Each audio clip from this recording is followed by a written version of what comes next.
literature. Only the marvelous is capable of fecundating works which belong to an inferior category, such as the novel, and, generally speaking, anything that involves storytelling. Lewis's The Monk is an admirable proof of this. It is infused throughout with the presence of the marvelous. Long before the author has freed his main characters from all temporal constraints, one feels that they are ready to act with an unprecedented pride.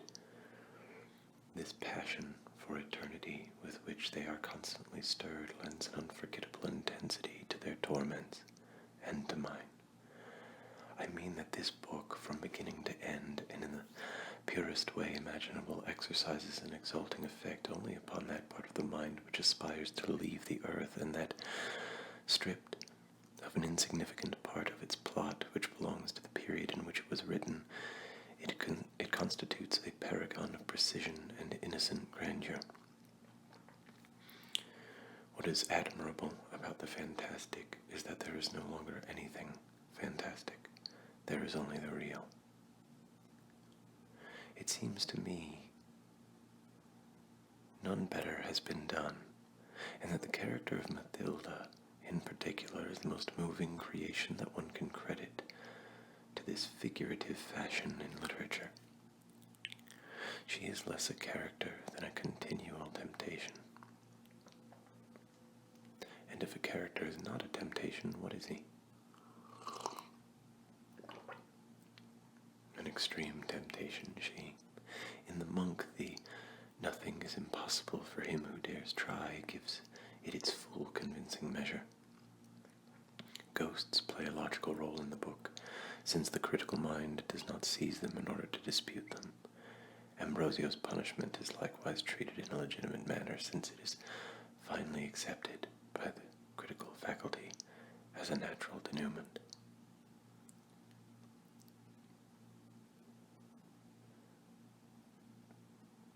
It may seem arbitrary on my part, when discussing the marvelous, to choose this model from which both the Nordic literatures and Oriental literatures have borrowed time and time again, not to mention the religious literatures of every country. This is because most of the examples which these literatures could have furnished me with are tainted by puerility, for the simple reason that they are addressed to children.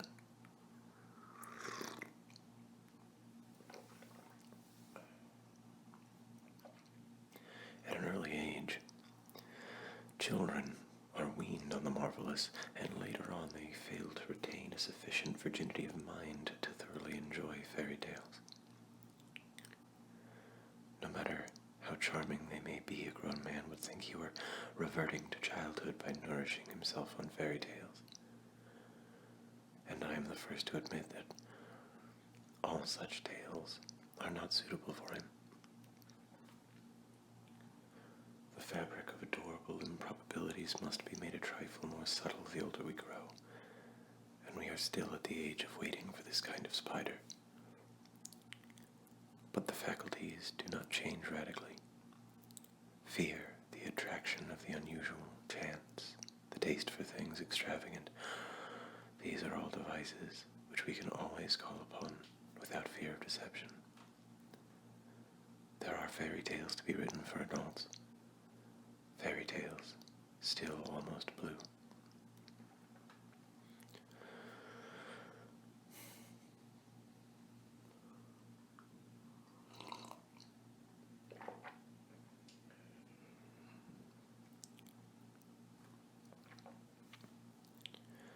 The marvelous is not the same in every period of history. It partakes in some obscure way of a sort of general revelation, only the fragments of which come down to us. They are the romantic ruins, the modern mannequin, or any other symbol capable of affecting the human sensibility for a period of time. In these areas, which make us smile, there is still portrayed the incurable human restlessness, and this is why I take them into consideration and why I judge them inseparable from certain productions of genius which are, more than the others, painfully afflicted by them. They are Villon's gibbets, Racine's Greeks, Baudelaire's couches. They coincide with an eclipse of the taste that I am made to endure, I whose notion of taste is the image of a big spot. Amid the bad taste of my time, I strive to go further than anyone else. It would have been I, had I lived in 1820, I, the bleeding nun, I, who would not have spared this cunning, and but now let us conceal whereof the parodical Quisin speaks. It would have been I who would have reveled in the enormous metaphors, as he says, all phases of the silver disc. For today, I think of a castle, half of which is not necessarily in ruins. This castle belongs to me. I picture it in a rustic setting not far from Paris. The outbuildings are too numerous to mention, and as far as the interior, it has been frightfully restored in such a manner as to leave nothing to be desired from the viewpoint of comfort. Automobiles are parked by the door, concealed by the shade of the trees. A few of my friends are living here as permanent guests. There is Louis Aragon leaving. He only has time enough to say hello. Philippe Soupault gets up with the stars, and Paul Eluard, our great Eluard, has not yet come home. There are Robert Desnos, Roger Vitrec, out on the grounds poring over an ancient edict on dueling. Georges Limbour and Georges Limbour. There's a whole hedge of Georges Limbours. And Marcel Knoll. There is T. Frankel waving to us from his captive balloon, Georges Malkin, Antonin Artaud, Francis Gerard, Pierre Naville, J. A. Bouffard, and after them Jacques Baron and his brother, handsome and cordial, and so many others besides, and gorgeous women, I might add. Nothing is too good for these young men. Their wishes are, as to wealth, so many commands. Francis Becavia comes to pay us a call, and last week in the Hall of Mirrors we received a certain Marcel Duchamp, whom we had not hitherto known. Picasso goes hunting in the neighborhood. The spirit of demoralization has elected domicile in the castle, and it is with this that we have to deal every time it is a question of contact with our fellowmen. But the doors are always open, and one does not begin by thanking everyone you know. Moreover, the solitude is vast. We don't often run into one another. And anyway, isn't what matters that we be the masters of ourselves, the masters of women, and of love too.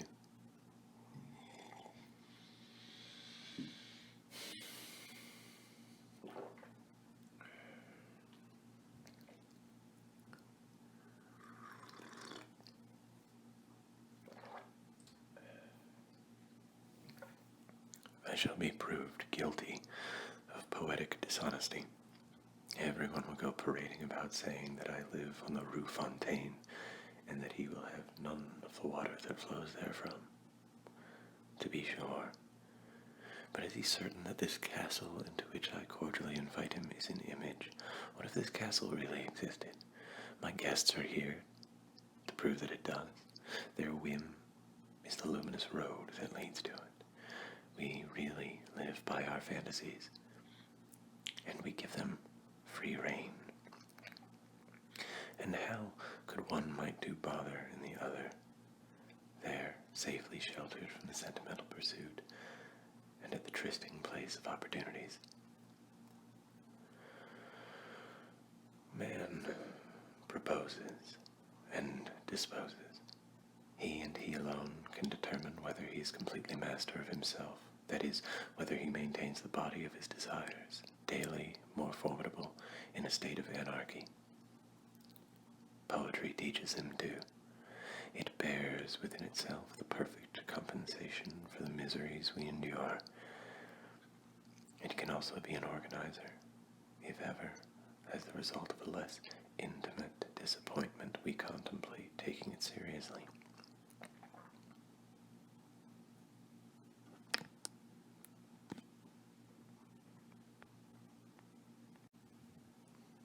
The time is coming when it decrees the end of money,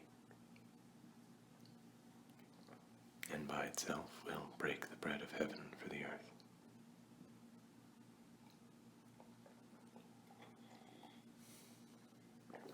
There will still be gatherings on the public squares and movements you never dared hope to participate in. Farewell to absurd choices, the dreams of dark abyss, rivalries, the prolonged patience, the flight of the seasons, the artificial order of ideas, the ramp of danger, time for everything. May you only take the trouble to practice poetry. Is it not incumbent upon us, who are already living off of it, to try and impose what we hold to be our case for further inquiry? It matters not whether there is a certain disproportion between this defense and the illustration that will follow it. It was a question of going back to the sources of poetic imagination, and, what is more, of remaining there. Not that I pretend to have done so.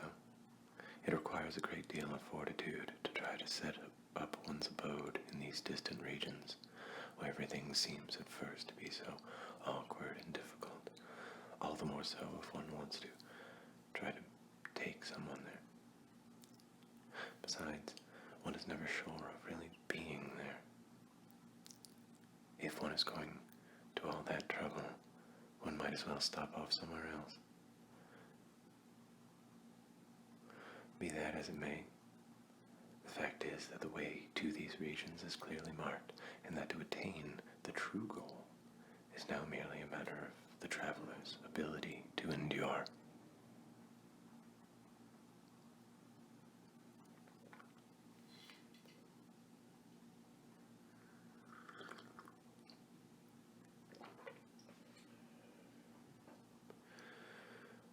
We are all more or less aware of the road traveled.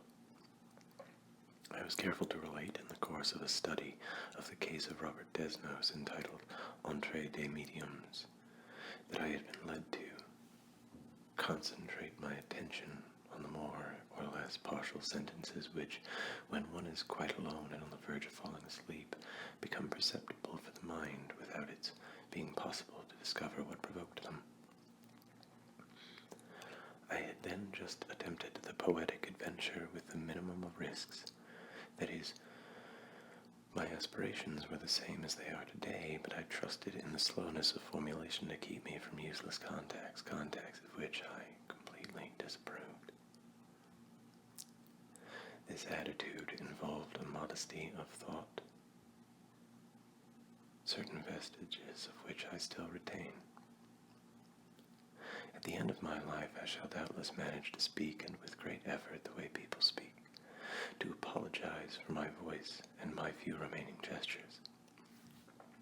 The virtue of the spoken word, and the written word all the more so, seemed to me to derive from the faculty of foreshortening in a striking manner the exposition, since there was exposition, of a small number of facts, poetic or other, of which I made myself the substance. I had come to the conclusion that Rimbaud had not proceeded any differently. I was composing with a concern for variety that deserved better the final poems of Mont de Piété. That is, I managed to extract from the blank lines of this book an incredible advantage. These lines were the closed eye to the operations of thought that I believed I was obliged to keep hidden from the reader. It was not deceit on my part, but my love of shocking the reader. I had the illusion of a possible complicity, which I had more and more difficulty given up. I had begun to cherish words excessively for the space they allowed around them, for their tangencies, with countless other words which I did not utter. The poem Black Forest derives precisely from this state of mind. It took me 6 months to write it, and you may take my word for it that I did not rest a single day. But this stemmed from the opinion I had of myself in those days, which was high. Please don't judge me too harshly. I enjoy these stupid confessions.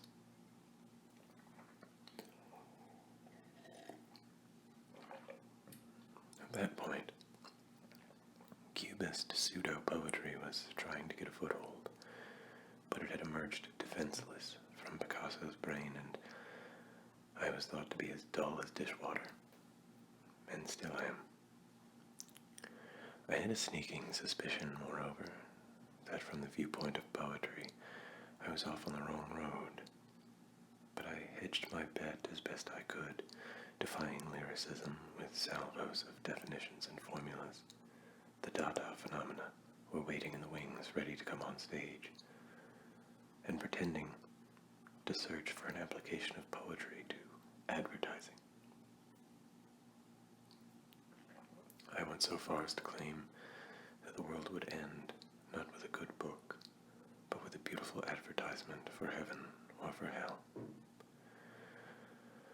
In those days, a man at least as boring as I, Pierre Reverdee, was writing, "The image is a pure creation of the mind. It cannot be born from a comparison, but from a juxtaposition of two more or less distant realities. The more the relationship between the two juxtaposed realities is distant and true, the stronger the image will be, the greater its emotional power and poetic reality." These words, however sibylline for the uninitiated, were extremely revealing, and I pondered them for a long time. But the image eluded me.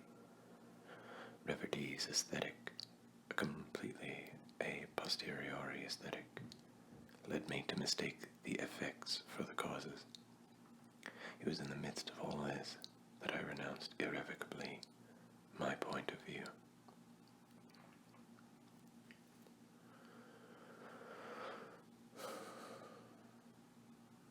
One evening, therefore, before I fell asleep, I perceived so clearly articulated that it was impossible to change a word, but nonetheless removed from the sound of any voice,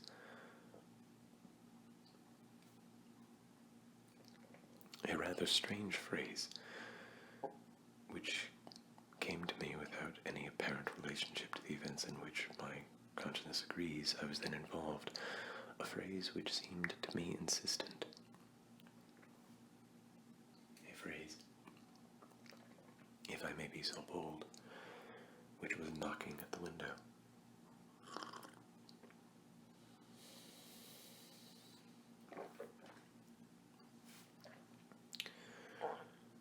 I took cursory note of it and prepared to move on when its organic character caught my attention. Actually, this phrase astonished me. Unfortunately, I cannot remember it exactly, but it was something like, "There is a man cut in two by the window." But there could be no question of ambiguity, accompanied as it was by the faint visual image. And were I a painter, this visual depiction would doubtless have become more important for me than the other. It was most certainly my previous predispositions which decided the matter. Since that day, I have had occasion to concentrate my attention voluntarily on similar apparitions, and I know they are fuller, as clear as auditory phenomena. With a pencil and white sheet of paper to hand, I could easily trace their outlines. Here again, it is not a matter of drawing, but of simply tracing. I could thus depict a tree, a wave, a musical instrument, all manner of things of which I am presently incapable of providing even the roughest sketch. I would plunge into it convinced that I would find my way again, in a maze of lines which at first glance would seem to be going nowhere. And upon opening my eyes, I would get the very strong impression of something never seen. The proof of what I am saying has been provided many times by Robert Desnos. To be convinced, one has only to leaf through the pages of issue number 36 of Faux Libres, which contains several of his drawings, which were taken by this magazine as the drawings of a madman and published as such, of a man walking cut halfway up by a window perpendicular to the axis of his body. Beyond the slightest shadow of doubt, what I saw was the simple reconstruction in space of a man leaning out a window. But this window, having shifted with the man, I realized that I was dealing with an image of a fairly rare sort, and all I could think of was to incorporate it into my material for poetic construction.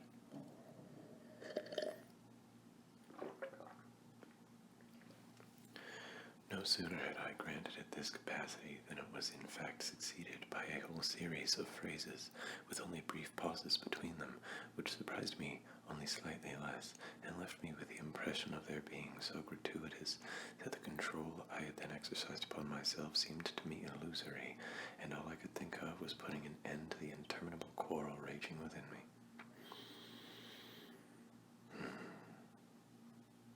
Newt Hampson ascribes this sort of revelation to which I had been subjected as deriving from hunger, and he may not be wrong. The fact is, I did not eat every day during that period of my life. Most certainly the manifestations that he describes in these terms, are clearly the same. The following day, I awoke at an early hour. It was still dark. My eyes had been open for a long time when I heard the clock in the apartment above strike 5. I wanted to go back to sleep, but I couldn't. I was wide awake, and 1,000 thoughts were crowding through my mind.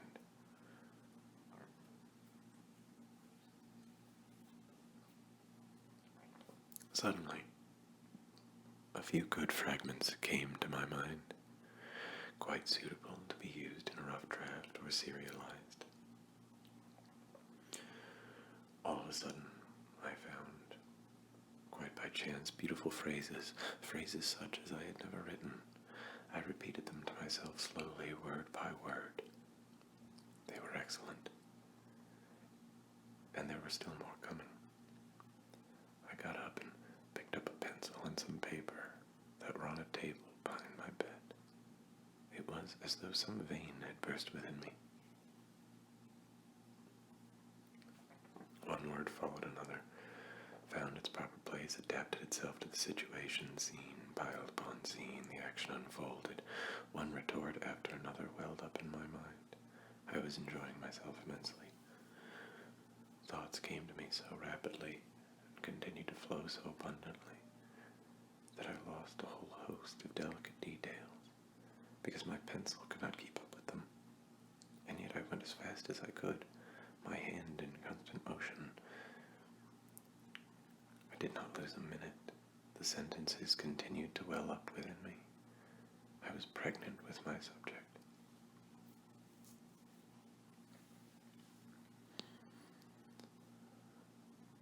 Apollinaire asserted that Chirico's paintings were done under the impression of a synesthetic disorder, completely occupied as I was still with Freud at that time, and familiar as I was with his methods of examination, which I had some slight occasion to use on some patients during the war, I resolved to obtain from myself what we were trying to obtain from them, namely, a monologue spoken as rapidly as possible without any intervention on the part of the critical faculties, a monologue consequently unencumbered by the slight inhibition, and which was, as closely as possible, akin to spoken thought.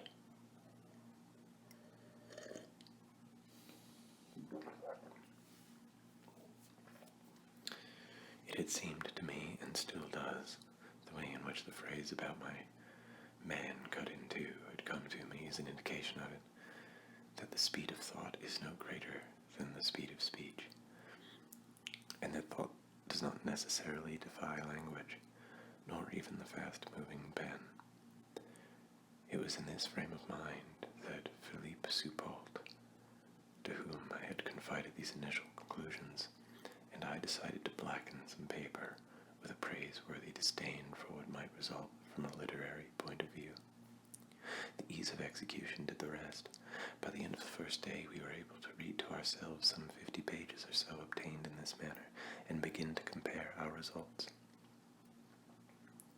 All in all, Soupault's pages and mine proved to be remarkably similar, the same overconstruction, shortcomings of a similar nature, but also on both our parts the illusion of an extraordinary verve, a great deal of emotion, a considerable choice of images of high quality, such that we would not have been capable of preparing a single one in longhand, a very special picturesque quality, and here and there a strong comical effect.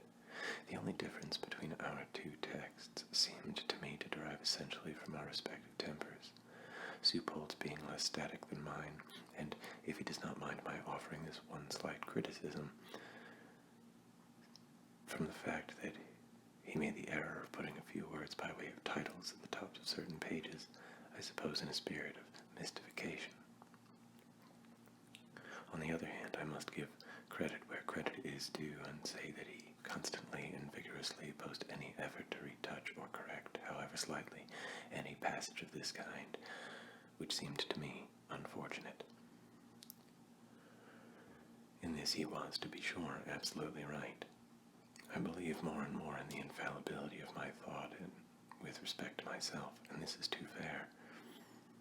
Nonetheless, with this thought writing, where one is at the mercy of the first outside distraction,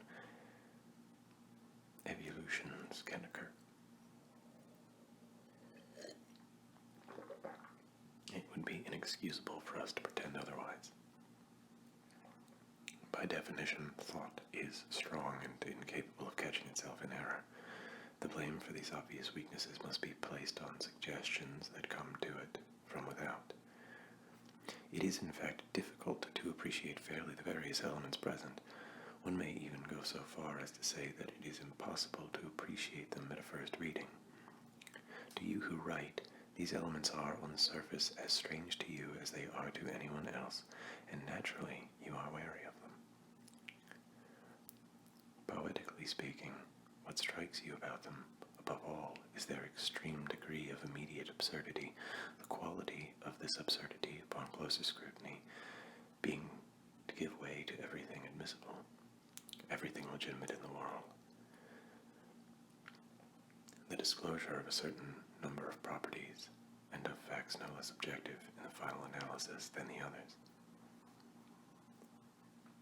In homage to Guillaume Apollinaire, who had just died and who on several occasions seemed to us to have followed a discipline of this kind without, however, having sacrificed to it any mediocre literary means, Soupault and I baptized the new mode of pure expression that we had at our disposal, and which we wished to pass on to our friends by the name of Surrealism.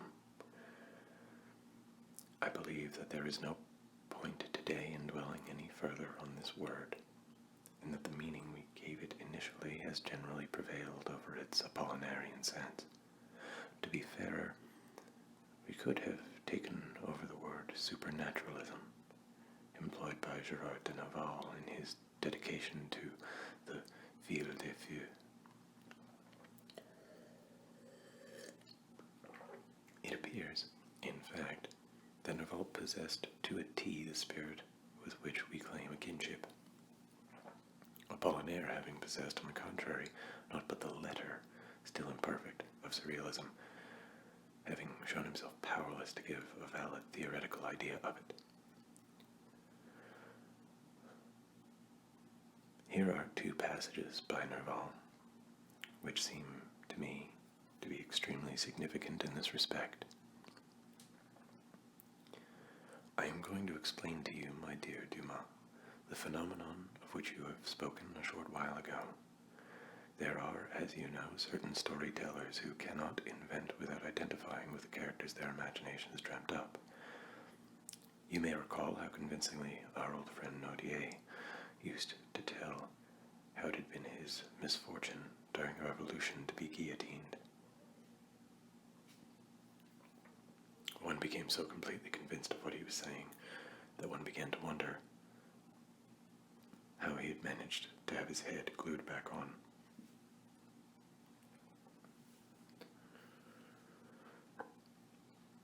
And since you have been indiscreet enough to quote one of the sonnets composed in this supernaturalistic dream state, as the Germans would call it, you will have to hear them all.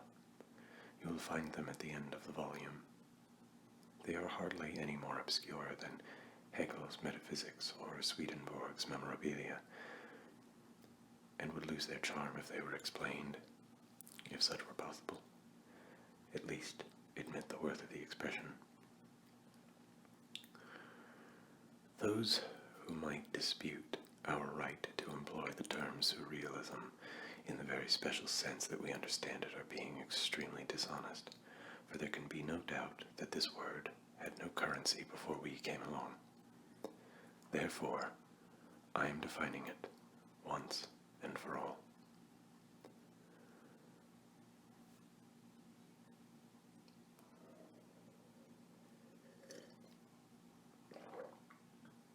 Surrealism. Noun.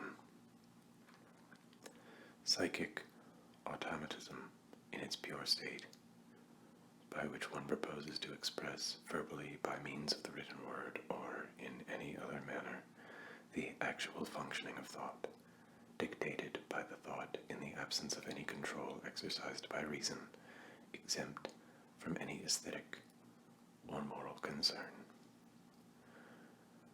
From an encyclopedia of philosophy, surrealism is based on the belief in the superior reality of certain forms of previously neglected associations, in the omnipotence of dream, in the disinterested play of thought. It tends to ruin once and for all other psychic mechanisms and to substitute itself for them in solving all the principal problems of life. The following have performed acts of absolute surrealism: Messieurs Aragon, Baron, Boiffard, Breton, Carré, Crevel, Deltail, Desnos, Eloard, Gerard, Limbour, Malkin, Maurice, Naville, No, Barrett, Beacon, Suppolt, and Vitrac.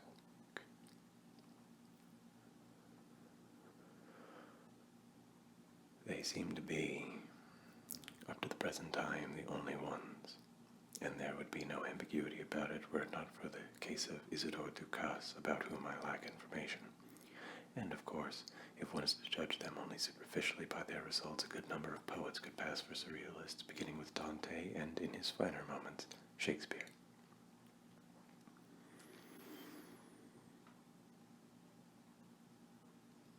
Jung's Nights are surrealist from one end to the other. Unfortunately, it is a priest who is speaking. A bad priest, no doubt, but a priest nonetheless.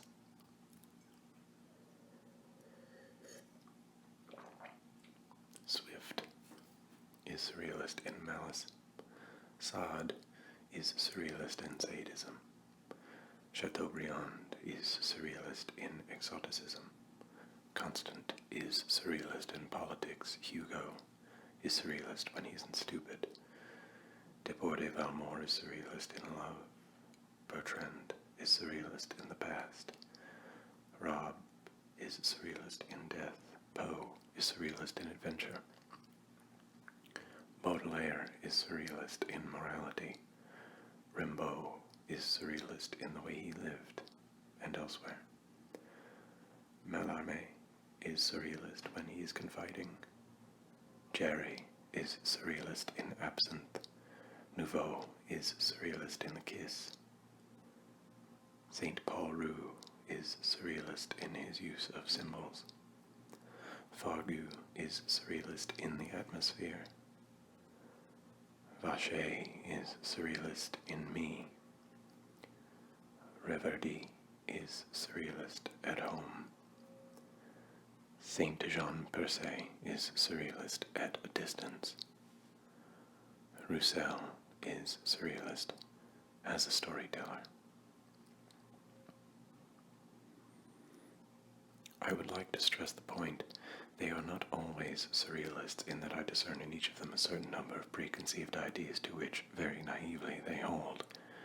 They hold to them because they had not heard the surrealist voice, the one that continues to preach on the eve of death and above the storms, because they did not want to serve simply